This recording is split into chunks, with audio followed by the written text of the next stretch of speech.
Kommunalvalg. Hvad nytter det? Hvorfor skal jeg stemme?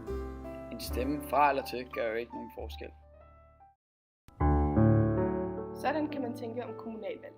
Det er da også rigtigt, at en stemme kan blegne mellem de 27.391 stemmer, der blev afgivet i Greve ved seneste kommunalvalg. Det er da også kun i få tilfælde, at én stemme har været afgørende, ligesom i Varde Kommune i år. Der er mange, som ikke ved, hvor meget kommunerne rent faktisk bestemmer.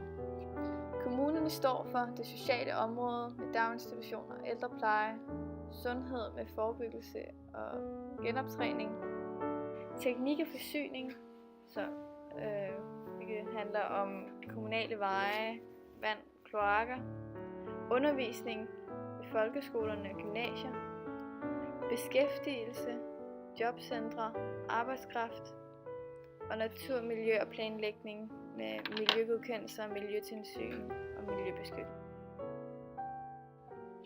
I gamle dage havde man, hvad vi kalder lokalsamfund. Disse lokalsamfund var ofte landsbyer, hvor alle kendte hinanden. Her var det et civilsamfund, hvor man hjalp hinanden. Nu er vi blevet, hvad en kendt sociolog, Anthony Giddens, vil kalde individualiseret.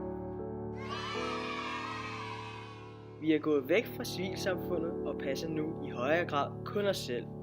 Under urbaniseringen, hvor folk fra lokalsamfundene flyttede til byerne, i fællesskabet tabt.